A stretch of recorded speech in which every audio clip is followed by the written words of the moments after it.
Welcome to another HVAC Insider Series brought to you by Breezy. I'm your host, as always, CJ Todd, and it's a pleasure to be here with you all. If you haven't done so already, I'd love to get to know you just a little bit better. Head over to the chat. Let us know where you're tuning in from. It's so cool to see the different mixes of cities and states. So please head over, do that. A lot of contractors we talk to just struggle with social media. And, you're posting, it matters. You're not seeing any clear return. You're not seeing any revenue. Start to ask yourself a question. Is this a waste of my time?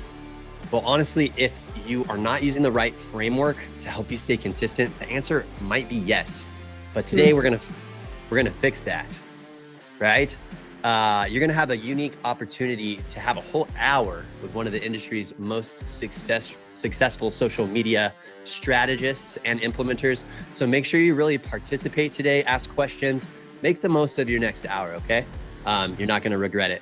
So before we get started with today's content, a quick introduction to Breezy and how we can help you grow after today's content. So marketing creates attention, right? We all know that, but attention only turns into revenue if it's captured and responded to quickly. So that's where Breezy comes in. We can help you by switching to our field management software, or we have AI lead capture tools, which can help you book up to 30% more leads from the traffic you're already getting. And those AI lead capture tools can work alongside your existing FSM, like a Service Titan or House Call Pro. And they're designed to help contractors book more jobs without adding any headcount. These are tools like after hours AI CSR that answers calls and books jobs for you even when your office is closed. A seamless website AI chatbot that captures and qualifies inbound web traffic, and an online booking widget that lets customers book in under 2 minutes, all without having to talk to a human being. So here's why that matters. Let's talk about the math behind it a little bit, right? So if you're currently booking 50 leads per month, you close 50% of them, right? Your average ticket is $10,000. Let's just keep it round. You're doing about $250,000 per month. So if you incorporate the lead capture tools, you could be booking 30% more leads. So what does that actually mean? That's an additional $75,000 to $80,000 per month without adding any staff. And again, those AI lead capture tools, they can run inside of your existing field management software. So no need to switch. Wow, I just looked over at the chat, and great to see you all. Lots of people tuning in and letting us know where they're joining from. So a little bit about that AI lead capture tools. If you're interested in learning a little bit more about those and seeing them in action, go ahead and select yes on that poll that I just popped up on screen. If not right now, that's okay too. But we'd love to get in touch with you, talk to you a little bit about how those new tools work, how they can work alongside your current software, and how they can really help you unlock a ton more revenue. So thank you, ladies and gentlemen, for participating in that poll. I'm going to end it now. Yeah, it looks like a few of you definitely want to see how it works. So thanks again for participating. Okay, so super pumped to introduce you all to Jen McKee, good friend of mine. Super pumped to join her at the end of March, early April for her growth experience event, people, profit, and presence. So we'll get into a little bit more as we go in today's show. But our guest today, Jen McKee, she's the founder of KeeHart Marketing. She's helped over 100 HVAC and home service businesses grow their brands and their revenue through social media. Her team has produced multi-million view content, supported contractors through record sales months, and she's built strategies that actually stick. So she is the creator of the Show Up, Stand Out, and Scale framework, the 3S framework that we're going to be going over today. And it's what today is all about. So she's going to help you grow consistently and with purpose. So Jen, thanks so much for joining us today, and welcome to the HVAC Insider Series again. How are you? Awesome. I am so happy to be here. I love it getting to be on here. I'm always so impressed by this whole show. It's put together so well, which I think people watching it probably have no idea what it actually takes for Breezy and CJ to do this. So thanks again for having me. I appreciate it. I'm like the duck that's calm, cool, collect on the surface of the water. And then my feet are just paddling like this underneath. So Yeah. That's the goal. I could totally see that. Putting on webinars is not easy, especially with how seamless these are. So I'm always grateful. Absolutely. So, Jen, tell us a little bit about um, the growth experience that's coming up March 30th through April 1st in San Antonio. I'm really excited to be part of it. Thanks for asking. And to everyone that's watching, Breezy's going to be there. CJ's going to be there with Creative. So I'm super excited and grateful to have you guys there.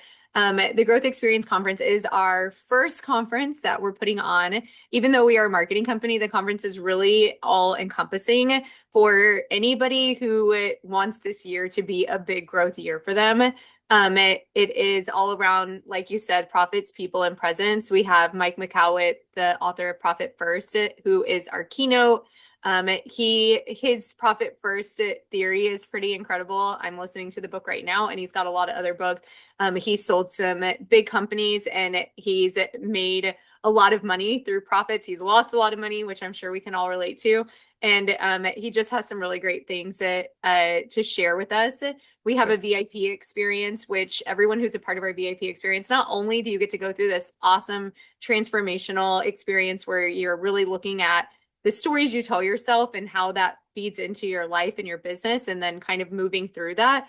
But our VIPs also get to meet Mike after his keynote, which is awesome as well, with a Q&A. So I recommend anyone in our VIP to like write down all your questions for you personally that you can ask him. And then we just have some great speakers. We have contractor-led panels with around sales, around marketing, around AI and automation, contractors who have actually implemented, gotten results, and able to share what they do. And then we have some other great speakers, all from the industry. Catherine Howard, Jason Walker is going to be speaking for us. Jason's here. Love it. It's going to be fun. We have Dr. William Attaway, who teaches us about appreciation at work, which is based on the 5 love languages with your team, which I'm super excited about that one. So yeah, it's going to be incredible. Stephanie Allen's going to be our, what is the word? Moderator. She's an incredible question asker. And so I'm just excited to see how she digs in. That's awesome. It sounds like it's evolved since even, we talked about it last. So that's going to be super exciting. Constantly. It never stops Yeah. evolving. Awesome. Awesome. So yeah, really looking forward to that, and looking forward to getting into today's content too. So Jen, when a HVAC, plumbing, electrical owner says, we're posting on social, but it's just not doing anything, what's really going on? What's the problem? Okay, I think there's multiple things happening. So let me know. I would love to know in the chat, like, are you currently posting on social? And then it's like, are you posting it, or is your marketing company posting it, or is nobody posting? I just kind of like to know where you're at. And there's no like judgment or anything here. And we can kind of like dig into some, whatever you're like personally dealing with.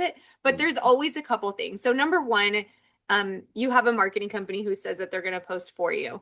I love marketing companies in the trades, and most of them are great referral partners for us. But what happens when your marketing company says that they're going to post for you is a lot of times they're posting either like some stock imagery, reposting your blog post. They have an automation that takes your Google reviews and turns them into content, or there's some marketing companies out there that post it. Deborah comes. I love Deborah. She comes to everything I do, and she gets a calendar. She follows the system, and it's working out really well for her. So, Hi, Deborah. But so when your marketing company is doing that, I hate to say this, but they're actually hurting you, because what's happening is that they're putting out content that nobody is engaging with.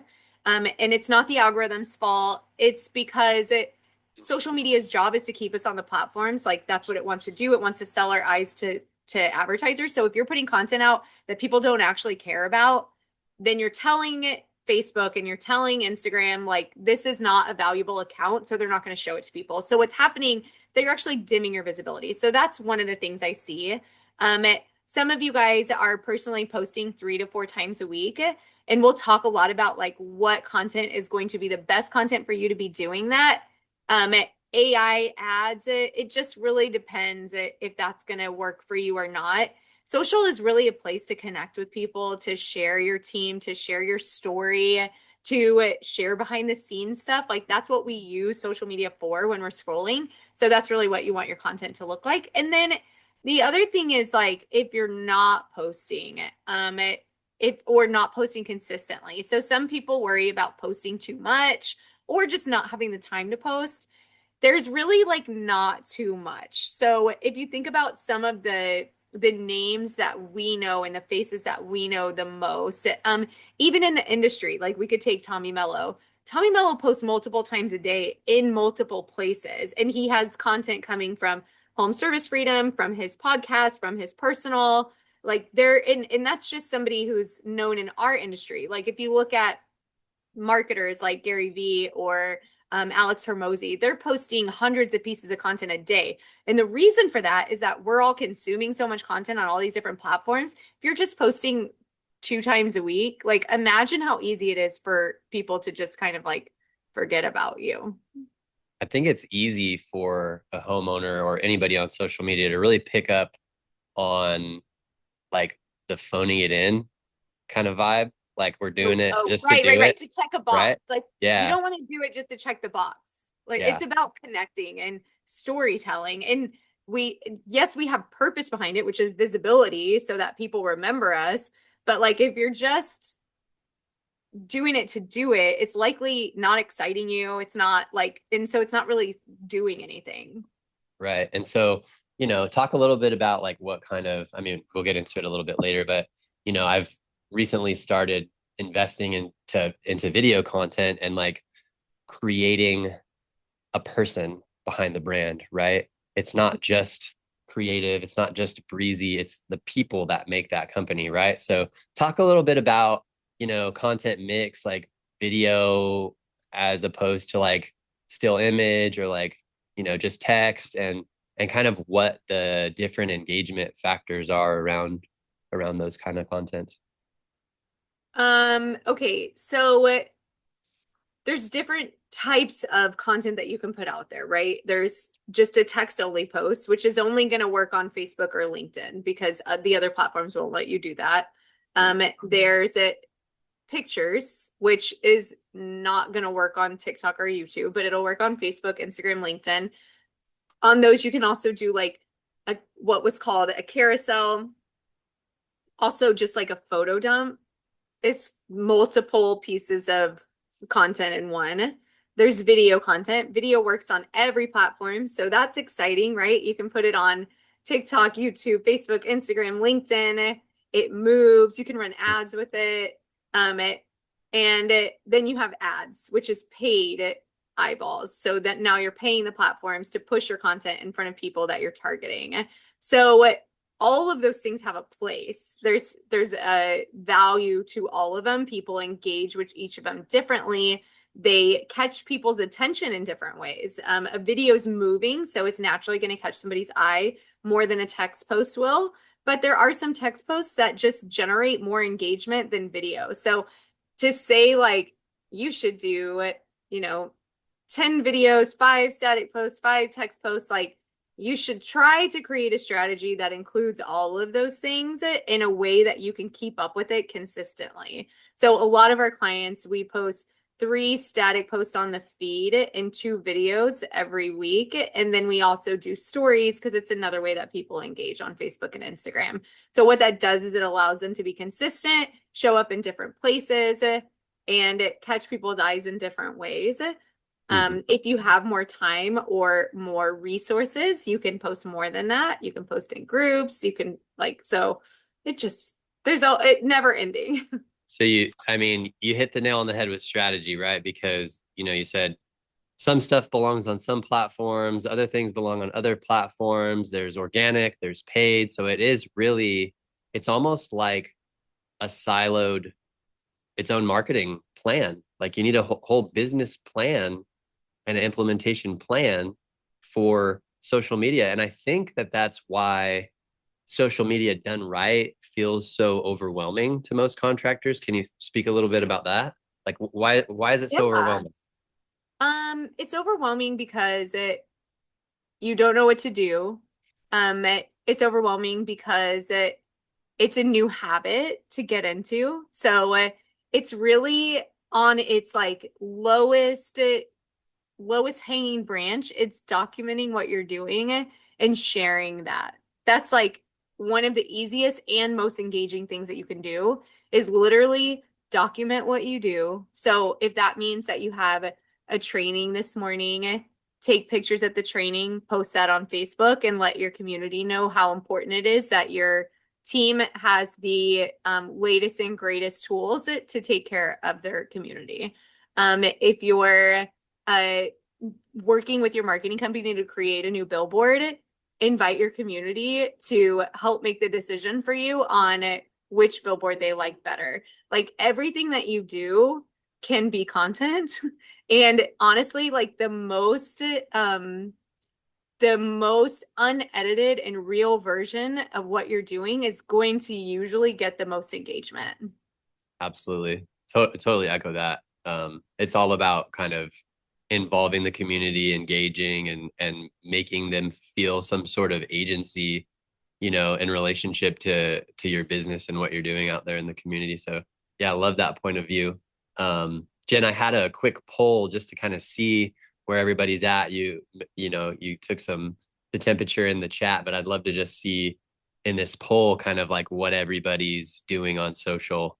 Maybe you're posting, maybe you're not, maybe you feel like you're strong, maybe you feel like you're kind of weak. Like let us know in this poll a little bit like what you're up to on social media, and maybe we can address some of that stuff.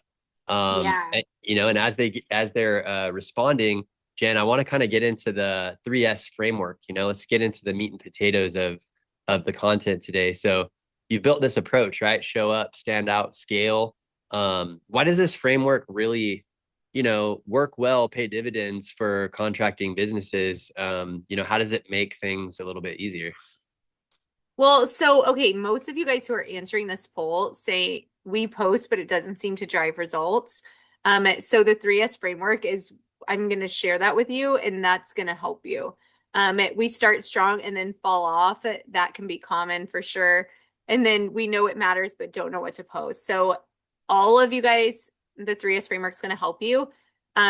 Specifically, like we start strong and then fall off. What I'll bet is happening is that you haven't created a system that allows you to do it consistently. So it's like if you've ever read like Atomic Habits, like you have to add it into something that you're already doing and it has to be repeatable. So, but let's talk about we post, but it doesn't seem to drive results. So there's really three things that are going to be that are I'm sorry, I'm trying to do two things at once, and that's why I'm not communicating well with y'all.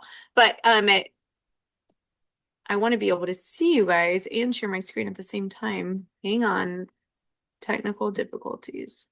Let me do it. Is there anything I can do to help? No, I got it. Hang on. Okay. Okay. So, can you still see my screen? Yes. Right? Yeah. Okay, Yeah. perfect. So basically what happens if you're creating social media content and you're not getting results from it. And I just want to also bring up that organic social is not going to have a direct ROI. So you're not going to be able to see, this person clicked on this Facebook post and then it turned into this job. What you will do is you'll start to see a overall lift. So it starts with your team noticing that they're on your social and making comments about it. And then your warm network says like, hey, we see your content everywhere. And then when people call in or you're in the home, people say like, oh, we actually saw you guys on YouTube. We saw you guys on TikTok. So that's what you're going to see that it's working for you. But if you're posting content and no one's seeing it, you're missing one of these three things. So as I go through this, then you'll be able to see which one of these you're missing. And it's one of these three, maybe even two. So the first part here is the show up content. So show up, standout, scale. I'm trying to do this in a weird way. Show up, standout, scale is a marketing funnel, basically. So the top of it is your show up content. That is your visibility content. that is what you're going to use to make sure that you show up on the newsfeed. It's how you tell your story. That is how you attract eyeballs. That's how you attract followers. That's how you attract consistent visibility. The standout content is your value content. That's your thought leadership and educational content. And then your scale content is your conversion content. So your scale content is where you talk about your services. So as I go through this, I want to know which ones of these that you feel like you're doing well at and which ones you think you need to add more to. So let's start with show up content. Why is it not flipping through? Okay. So your show up, it's still not flipping through up there, is it? No, I don't see it. I'm sorry. What are you trying to? Oh, there you go. Okay.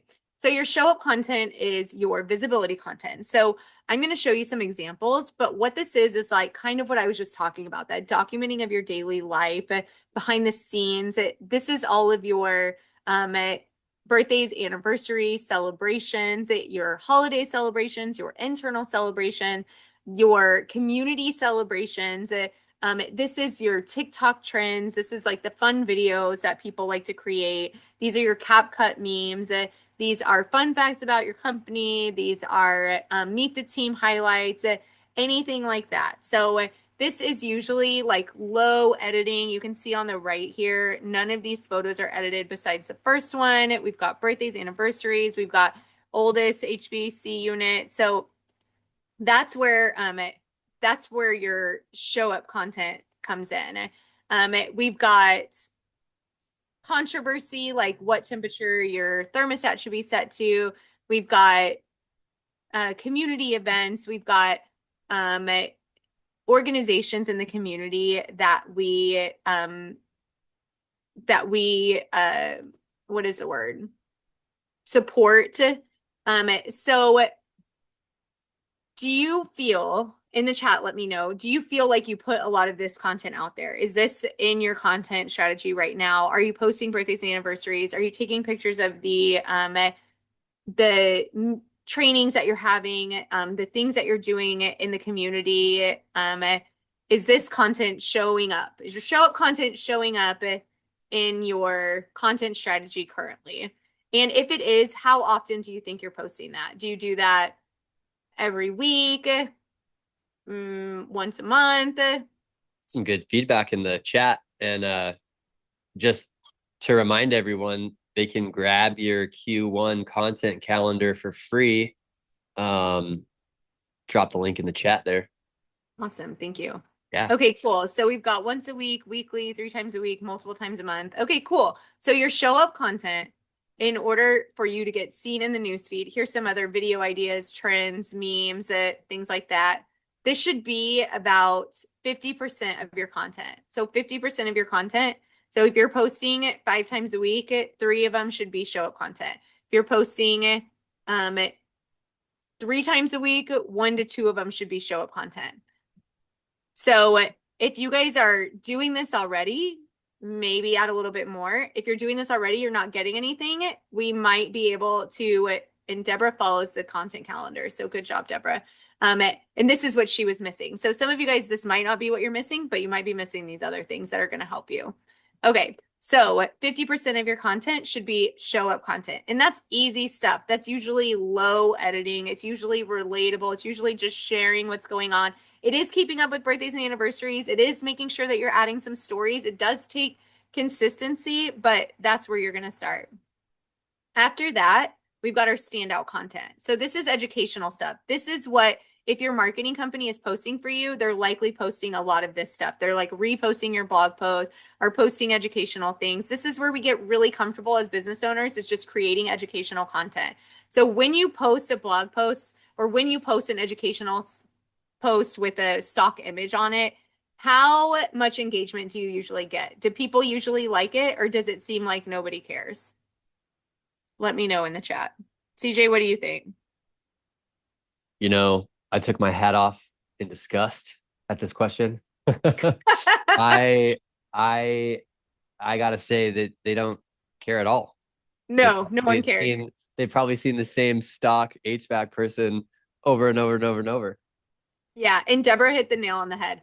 If you can share your own people, if you can create a video about it, you are going to get such better engagement.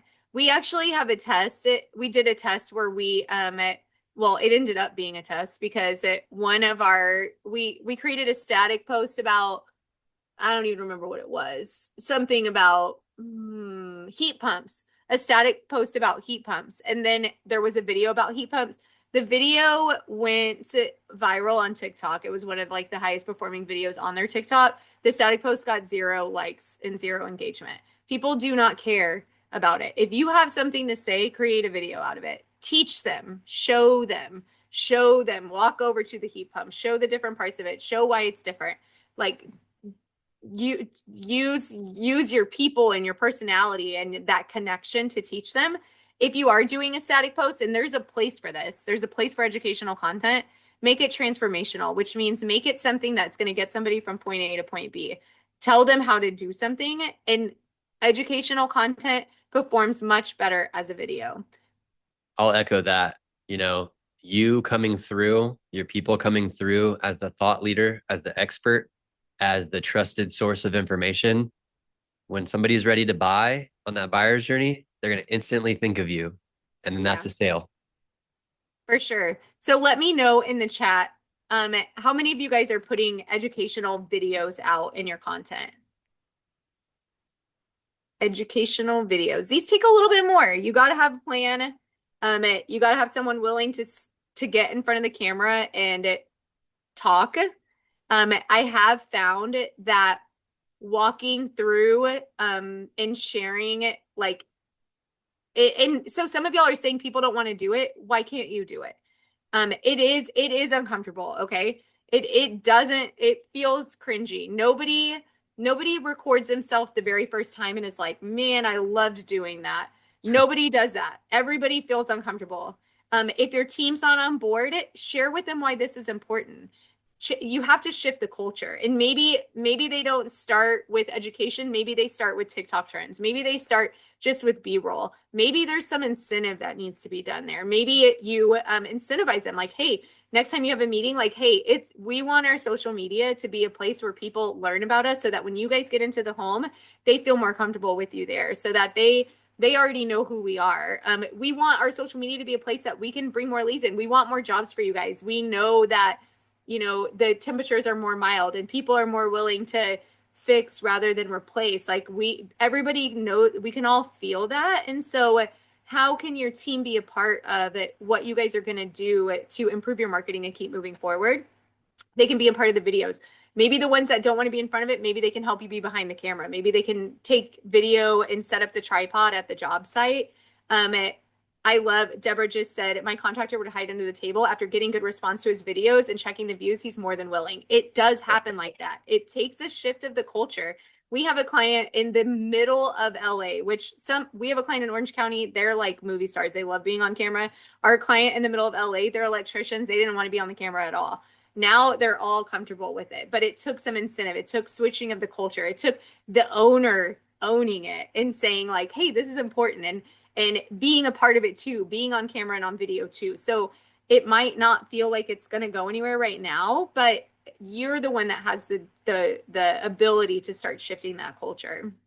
Jen, Yeah. someone that does this very well is Jason Walker. And that's why I was so excited to hear that he was going to be participating in the growth experience. He isn't just, a business leader, like kind of like a trainer. He also runs Royalty Heating and Air out of Roseville, California.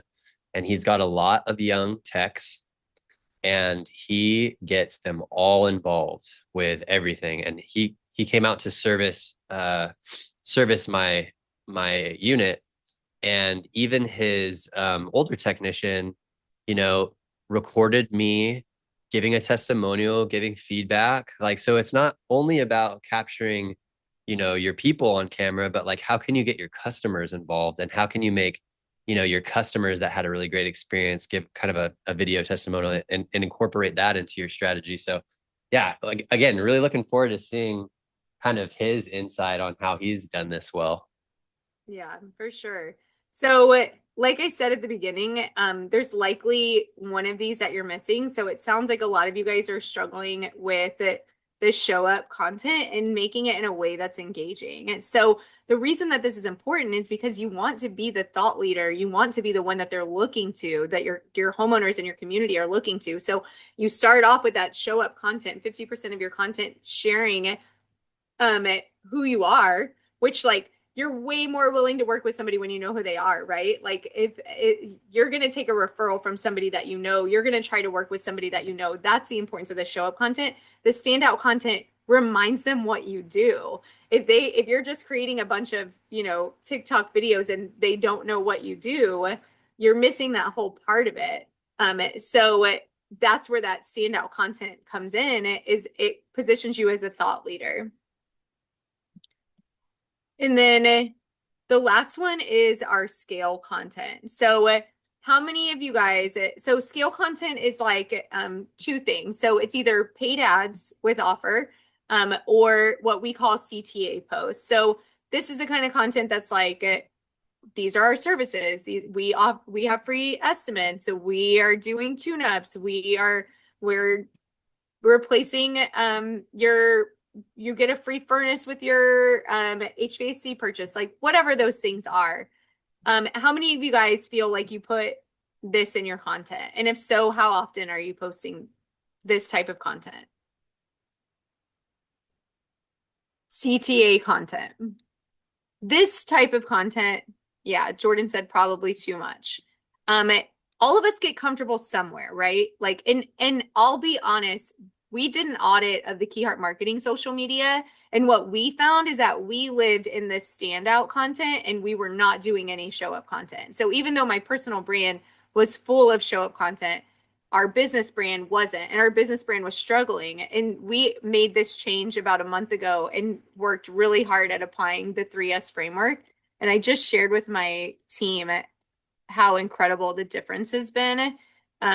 Just in being way more intentional about adding this 3S framework, which is silly, right? I wrote this, we should be doing it, but it's like the cobbler's kids have no shoes. we were we weren't working on it. So we were up, but let's see, 169% more accounts reached in the last 30 days just from switching that. Just from switching our content strategy. Can I clarify? So the show up is all about just being present and sharing, behind the scenes kind of culture stuff. And then stand out is actually asking for something. Stand out is the audience to do something. Stand out is you're the thought leader. Mm-hmm. You're showing up as the expert, standing out, I should say, so I don't confuse you. Gotcha. So standing out as the expert, and then your scale content is your CTA content. Scale is the CTA's content. Okay, yeah. So that's when you're actually asking somebody to call if they want, your tune-up special, or right, that you're running some sort of service in their area. Right. Okay, got you. So, and truthfully, no one is going to see this content. They just don't. That's why it's 20% of your content, and it works better as a paid ad. But the reason that no one's going to see it is because, number one, this doesn't benefit Facebook at all. They would much rather you pay money to have people see what you're selling rather than you getting to do it for free, which is why it works better as an ad, which is why when you put links in your content, people don't see it. But also, we are not going to Facebook to look to get sold to. We get sold to because the advertisers are paying money, but we go to Facebook because we want to see what our friends are doing. We want to be inspired by what other people are doing. Like, that's why we consume content. We either want to learn something, or we want to be entertained, or we want to be inspired. We're not going to go buy something. If we are inspired to buy something, that means that someone did a good job on their content. So that's why this should only be about 20% of your content. Paid ads helps you bring in leads and get your content seen. Organic doesn't. So that's really the end of that part of the presentation, CJ. Okay, cool. All right, let me find where I'm at here. Awesome. So yeah, that gives me a really good context of what I need to personally work on. Maybe you can help me in the future. But yeah, that was awesome. And we got a couple of questions in the chat. And again, everybody, if you have any questions about that content, please, ask. We have a whole nother 25 minutes to answer your questions, to take feedback, to kind of work through some things. So Well, um and we have Je- some other questions here. Are we going to go through these? yeah, absolutely. So, just as we go though, Jesse Mort asks, what if you're a one-man shop just getting started? I think if you're a one-man shop just getting started, social media is going to be imperative for you as you start to build your brand. It could be one of your best lead sources. I would do it from a personal brand standpoint. So what that means is like I would create the pages for my company and then I would post on my personal page. Hmm. So I would post it every day, whatever it is that I'm working on. So kind of going back to what I said, if you have an maintenance call, if you're not comfortable filming while you're at the job, film before and film after. Tell us what you did, tell us what you saw, tell us what the problem was and how somebody can avoid it. If you have to go pick up some parts from a shop, show us you there picking up the parts, like tell the story of what you're doing because this works as show up and stand out because you're showing us behind the scenes, you're being real and authentic, you're telling us stories about your day, and you're also telling us what you do. So now we know what you do and we know who to go to whenever we need something, whenever we need an HVAC system. And then honestly, as that, you don't even have to do the scale content. Like you can sit in those two and then have your page, tag your page every time you're doing new jobs, tag your page. So I would start building your personal brand and really lean on that warm network in your Facebook. Yeah, great point. So, a lot of really good insight strategies that you just brought up. Can you share kind of the story? I saw a testimonial on your website, and it's about a plumbing company that had their biggest sales month ever. And that was really supported with the 3S framework and what you guys were doing on social media. So, what actually changed for her? So we have a couple. One of them that I'm thinking of, which is a little bit different than what you just said, Okay. is a company who they had a legacy HVAC company, and when they started working with us, they added plumbing, and we helped them um, fill their plumbing board just using social. At the same time, and I'll always be totally honest, they did a rebrand and got a new website. So they did that and then they added social. And we didn't run lead gen ads for them. So we did organic. We worked on just telling their story. We set up a brand awareness campaign. So we were running ads at about $15 a day, retargeting people going to their website and targeting zip codes that they were trying to get in front of. But we really focused on creating content about them, about their team, about the owners. And they went, I think when we first started working with them, it was a legacy company, about 50 years old. It started at around 3 million. At first year, they got to 7 million, and then second year, 11 million. And once they got to that point, they hired an internal social person that we worked with for about 6 months. And then once that person, they felt confident in them taking over, they were able to graduate from working with us into having it Wow. solely in-house. That's great. So not only do you offer a turnkey service, you can kind of consultatively build an internal team too and equip them with the tools to succeed. For sure. Yeah. That's awesome. So in stories like that, they're out there on social, they're being, they're showing up, they're standing out. So how much of that attention is generating kind of inbound leads? And then, how is that growth kind of supplemented by being really responsive once that interest shows up. So you're asking like how important is it the internal operations when you're bringing leads in? Right. Like, we got more attention and more leads coming in through social media. Like how important is actually like following up with them and converting them? Like, is that is that part of like what you do? You kind of consult them on setting up systems to, tie in the social media um, leads to kind of their internal processes? Yeah. So one thing that we found, if you've ever run ads on Facebook, a lot of people will say Facebook ads don't work. And we find that there's a lot of things happening here of why Facebook ads don't work.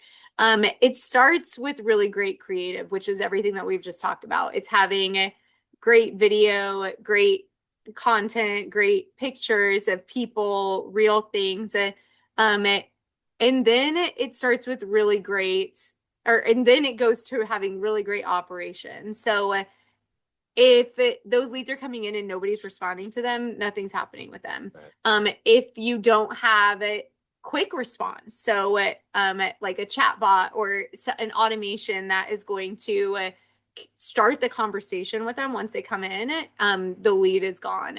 If you're not calling them, if you're not continuing to follow up with them, if you're not putting them in your CRM and creating a marketing strategy around those leads, they're going to be wasted. So a lead from social media, specifically a paid lead, not necessarily, I'm not talking about an organic lead, but a paid lead from social is very different than Google.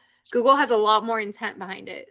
A social lead is like they're scrolling and you interrupted their day and like offered them something that they may or may not have been interested in really. And so it takes a lot more education. It takes a lot more follow-up. It takes a lot more intentionality behind that conversation. More touch points too, I'm assuming. Yeah.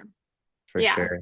So, I mean, that's certainly a good segue into AI, kind of the AI portion of this conversation. So we learned the framework, whether it's an AI tool to make, posting easier, content creation easier, or maybe some of this follow-up that we're talking about right now. Where do you see AI tools really helping the most when it comes to supporting, what we learned already today? Yeah. I was at AHR last week and I gave a presentation around like social media, AI, and personal brand. And I started off saying like, I'm sorry guys, but AI can't do your social media right now for you. And and I also, for the record, am saying that could change. That could change in 6 months. It's not at a point where it can fully support you in creating great social media, period. I've seen people who use AI agents to hands off create their social, and it's just not content that people are engaging with. Like, yes, okay, it's posting, but it's not posting content that's of value. And so therefore it's not helping you. But there are some really cool tools out there that can help, but help you help you more efficiently find what's working on social, help you more efficiently find trends, help you set up automation so that you're not having to do it every day. So a couple of them, Opus Clips is a really cool tool. You can take like CJ and I could take this conversation, put it into Opus, and Opus can pull some short form clips from it. So it also does full video editing. And one thing I really like about Opus is that when I record a video, I have a general outline of what I'm going to say. I also sometimes am reading from my phone. Sometimes I'm like, I don't know. And those like need to be deleted. In Right. Opus, you can just like delete the words and it deletes the video, which makes editing really easy. So I like Opus for video editing. And there's a tool called plot.so that my team uses to find trends on TikTok. This is really cool because it also analyzes the trends. So it finds the trends, it tells you what it is. Like it's a paid tool. Opus is also paid, although I think you can get some free credits on Opus. All of these paid tools, they're like $20 around. But plot.so finds trends. It tells you what the trend is. So that's kind of nice. And there was a tool that was just shown to me recently, which actually can do some pretty cool stuff. It's called Pompelli and it's from Google Labs. Pompelli, if you have a nice website, you can put your website in, it'll pull your colors, pull your text, pull all the videos off pull all the pictures off your website. And then you can tell it like what content you want it to create. So I think it works best for like scale content if you're creating ads. and it'll create some ads for you based on some prompts that you give it. So those are cool. We schedule everything. So all of our content's created in advance. We use Metrical, which is a scheduling tool. I recommend scheduling your social content or having a plan because I should be typing all these. So plot.so, opusclips.ai, uh, Pompelli, I think it's like that. It might be two. And search I, Pompelli on Google. so Opus is opus.pro is the They changed it. URL. Yeah, I just dropped it in. Metricool, that is the scheduling platform that we use. And then repurpose.io, we've been using that for years. They gave me a Christmas gift this year. Repurpose is, I know I haven't posted it yet. I still need to. But Repurpose is really great because everything that we post on TikTok automatically goes to Facebook, Instagram, YouTube, right. Google Drive. So it's really, really nice for getting content to other places. Like there's a lot of places to put content, and so you want to make it as efficient as possible. So those are like some of our favorite automation and AI tools for social media. We have the paid version of Opus Clip, and they have you can link one social media platform, like all of one brand social media platform. So we've definitely cut the clips inside Opus, all those kind of AI features that you can do auto enhance, so you don't need a mic. It's really good.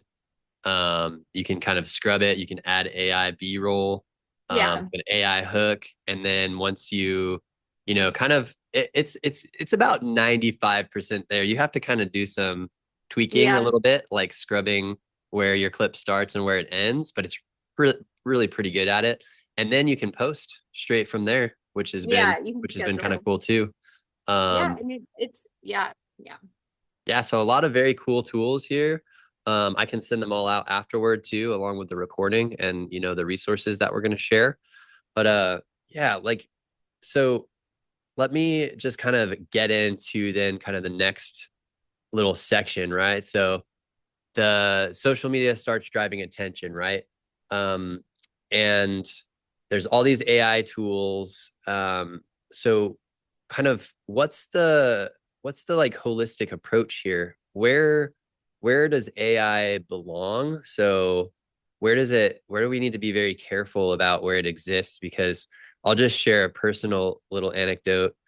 I went to Josh and Tersh's TAP event in October last year, and I met somebody from the vendor space, and they said, "Oh yeah, I use this AI headshot generator, and I don't have to take headshots." And I was like, "Oh, okay, like I'm gonna try that out."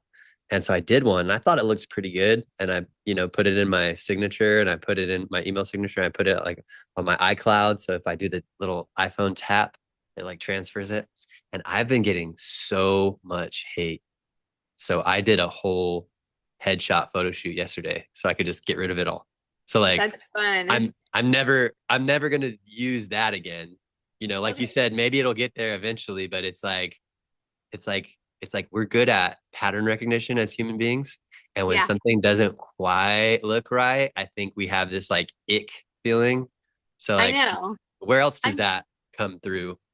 Okay, I'm curious in the chat. Let me know if someone posts something on Facebook or writes you an email, can you tell if it's written by AI? And this actually brings up a really good point. I didn't think of it until you just said that. I think my perspective on AI and how it should exist is not to trick people. Right. AI should be immediately state that it's AI, like in the instance of like after hours AI CSR, like, "Hi, this is Brandy, your AI after hours CSR." Like, we're not trying to trick people that it's a human.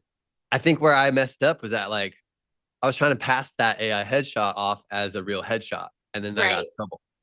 So everybody here said like usually they can tell. So when you can tell that something is written by AI, do you read it? or like I mean, to your point, like I bring this up, Sora. So Hmm. so when something is created by Sora, usually it has a watermark. Some people can remove the watermark, but it's also it feels inauthentic, and everyone said like they won't read it, more like scan it, because we know that they're like, no one put the time into this. Why are we going to put the time into this? Like nobody cared. And the thing about social media is we, whether or not you admit it or you believe this or no, but like we go there to connect. We go there to like see what other people are doing, to connect with them, to know what they're doing. Number one, if someone's passing something off that as them or something that they did and they didn't, we feel really duped, and that makes us feel stupid. And that's what happens with AI CSRs and chatbots if we don't tell them, is that people feel duped. Like they're having a conversation with somebody and then it's not. And if they can't tell, they feel like they wasted their time, and that feels crappy. And so yeah, like I think AI answering services are super important and impactful. I think what's so cool about the trades right now is that because private equity is putting so much money into it, a lot of tech companies are coming here. So in Right. the trades, we have access to some of the latest and greatest technology, which is so cool. And there's so many like incredible and efficient ways to use it, to use AI. And things, automations that can help us where we might drop the ball. AI answering services, listening to phone calls and analyzing them, listening to in the house calls, having access to meta glasses where we can see what happened Mm.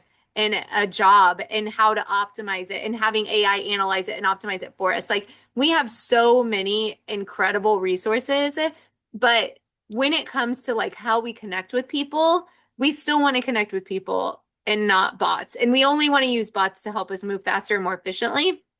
And so if that means that they're going to take a call and they're going to be able to connect us with who we need to connect to, that's great. But we don't want to like trick people in creating inauthentic content and having chatbots that don't tell us who we are. Right. Um, so the AI answering service, Emily, CJ just put in the chat that Breezy has an AI CSR that you can Yep. test.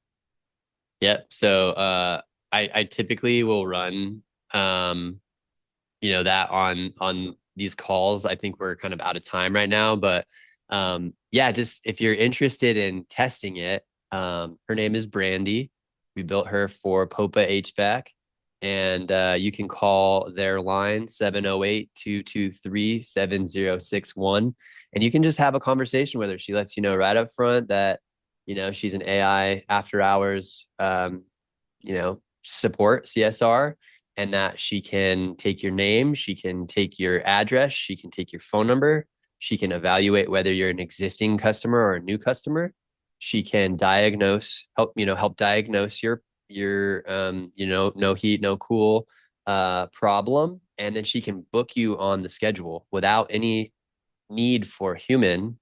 And there's honestly there's a lot of value, I think, to giving them the option to talk to a human. So there's Mhm. always someone, on call, right, that people can actually reach. But, this AI agent does 98% of the lifting. And I don't know. I'd love to hear your feedback or kind of like see where the industry goes. I don't know if AI is ever going to fully replace the CSR department or if we would want it to, but Yeah, it is something that, you know, the philosophy is let AI be good at what AI is good at and let humans be good at what they're good at. And the fact that, this industry is talking about their people as humans is I kind of know. weird. I do that a lot. I try to Yeah. say people. I think that we will evolve as people, and what we're comfortable with will change as we evolve. I Hmm. think that connection is always going to be something that we crave. And I was just thinking as you were talking, we I'm sure many people on this can relate to like having a conversation with ChatGPT. And there's times where like I just need to work through something with ChatGPT, but I know I'm talking to a robot. Like I know that when I go there, and I know that when I'm like, oh, this actually wasn't what I needed. Like I need to go talk to somebody because we know that. And so when somebody knows that it's AI that's talking to them, that's analyzing for them, you know the limitations, like you know how far this can go. And as long as we know that right now, and we change it, we change all, we will continue to evolve. The same, like what we're comfortable with, uh what we need, what we want, it's all going to change. But right now, there's so many great places to utilize AI in every business to help the people do what they do better. I love it. Such great perspective. And I really appreciate everybody's interaction and engagement and asking questions in the chat. And, we've learned kind of the appropriate framework to approach social media with. We've kind of talked about some AI tools that can make that job a little bit easier.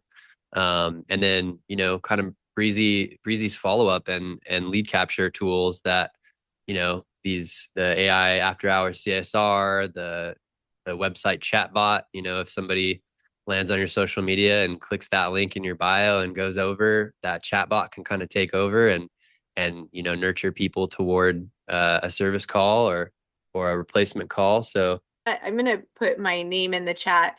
Friend me on Facebook. I am super active on Facebook. You can always reach out, ask me questions, connect, whatever you're working on.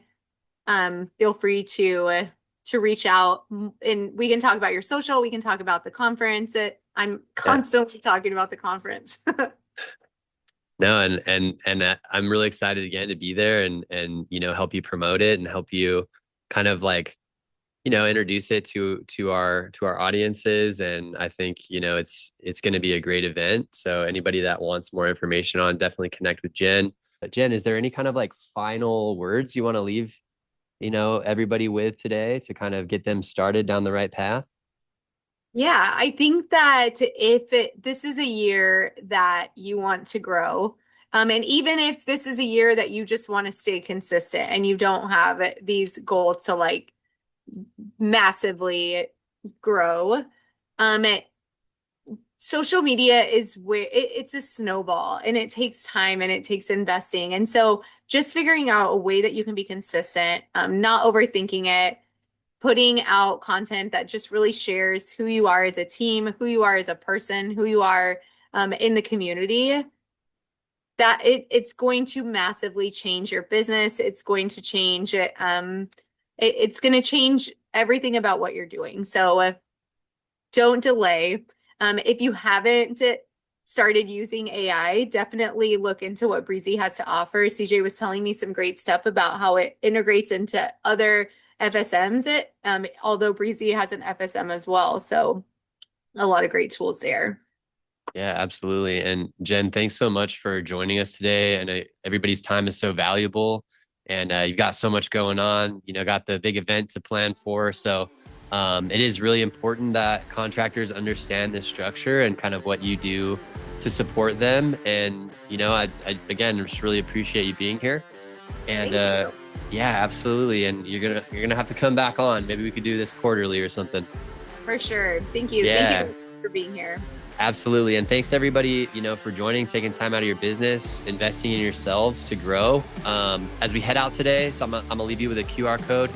We put together an HVAC AI playbook. So that's really a guide to help contractors understand where AI is creating value in the industry today, kind of where to be cautious, and how to think about layering AI into your business without adding more chaos to it. So as we say goodbye, grab that. Until next time, my friends, keep learning, keep leading, and really keep making a positive impact out there for your homeowners. So we'll talk soon. We'll see you.